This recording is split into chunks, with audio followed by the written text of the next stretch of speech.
नमस्कार दोस्तों, इस वीडियो में मैं आपको राम लला की उस मूर्ति के बारे में जिसकी स्थापना प्राण प्रतिष्ठा कल हुई है, उसके बारे में कुछ ऐसी बातें इस वीडियो में बताने जा रहा हूं जो आपने आज से पहले शायद ही कहीं सुनी हो। मैं चाहूँगा कि इस वीडियो को आप अंत तक देखें और उसके बाद अगर आपको वीडियो अच्छा लगता है तो उसे अपने दोस्तों के साथ शेयर करना मत भूलिएगा। तो मैं शुरुआत कर रहा हूँ, मैंने कुछ नोट्स बनाए हुए हैं। देखिए, ये जो रामलला की मूर्ति है, इसे बनाया है मैसूरू यानी मैसूर बेस्ड एक स्कल्पचर हैं, मूर्तिकार हैं अरुण योगीराज, और ये इनकी 5वीं पीढ़ी है जो इस तरह भगवान की मूर्तियां बनाने का काम करती हैं। आगे जो डिटेल्स हैं वो और भी इंटरेस्टिंग होती जाएंगी, इसलिए इस वीडियो को आप अंत तक ज़रूर देखिएगा।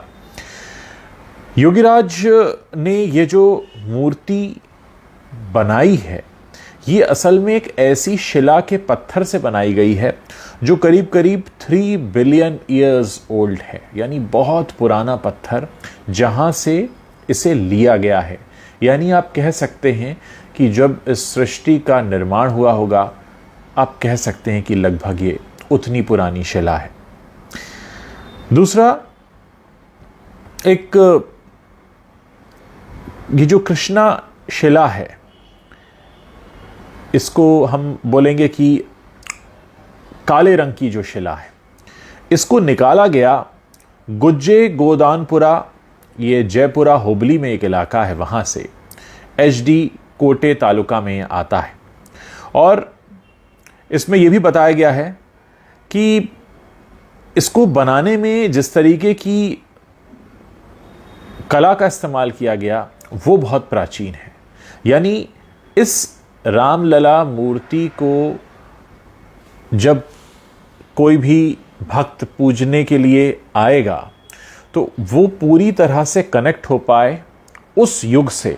देखिए, मूर्ति बनाना एक काम है, मूर्ति में भगवान के मूर्त रूप को दिखाना एक काम है, प्राण प्रतिष्ठा एक काम है, लेकिन जिन तरीकों से उसे बनाया गया है, या यूं कहें कि जिस शिला से वो निकली है, वहां तक कनेक्ट कराना, ये एक बहुत ज़रूरी काम होता है। और ये आप तभी कर सकते हैं कि जब आप जहां पर उस मूर्ति का निर्माण कर रहे हैं वो उतना ही पुराना हो।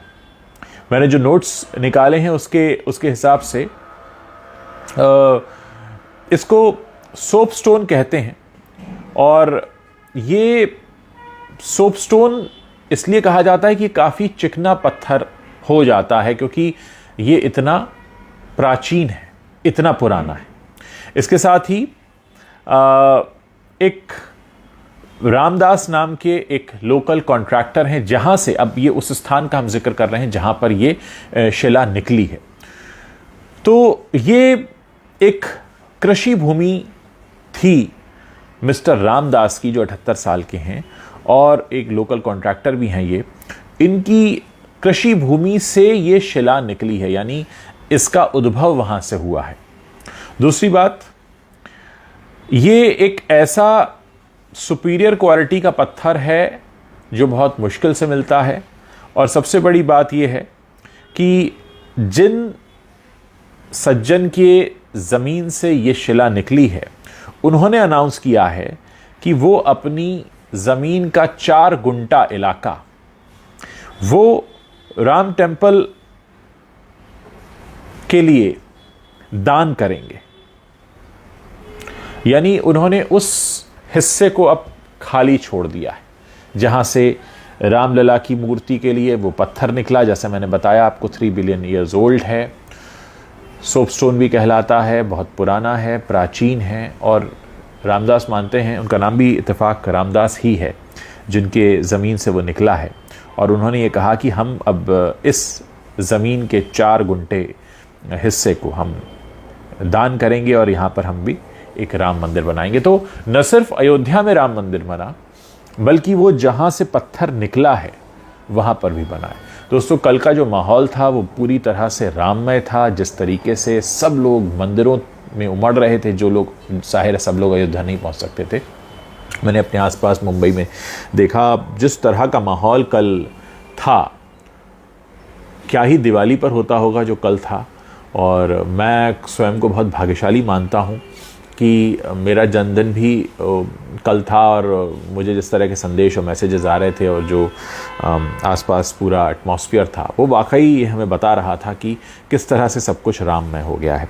तो दोस्तों, मैंने आपको इस वीडियो में ये बताया कि न सिर्फ वो भगवान रामलला की मूर्ति इतनी पावन है, पवित्र है, जिसकी स्थापना कल हुई है, अब उसे देश दुनिया के लोग देखने जाएंगे, बल्कि वो जहाँ से निकली है वो ज़मीन भी एक रामदास नाम के व्यक्ति को बिलोंग करती है और वो फिर उस ज़मीन का हिस्सा दान कर देते हैं और वो कहते हैं कि हम यहाँ पर अब राम मंदिर का निर्माण करेंगे। उनको बेहद खुशी है कि वो पत्थर वहाँ पर मिला जो पत्थर चाहिए था, और इतना पुराना पत्थर, आप समझ कर चलिए कि सीधा उसी एरा से कनेक्ट होना, और कौन जाने कि इसी शिला के आसपास से भगवान श्री राम कभी गुजरे होंगे।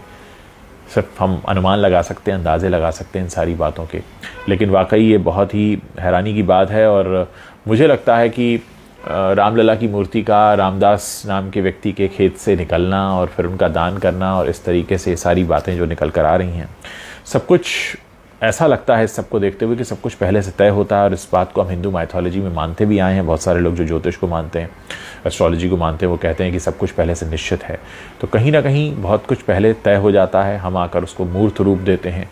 इस पत्थर का भी यही होगा शायद कि इसी पत्थर से निकलने हैं भगवान श्री राम की मूर्ति।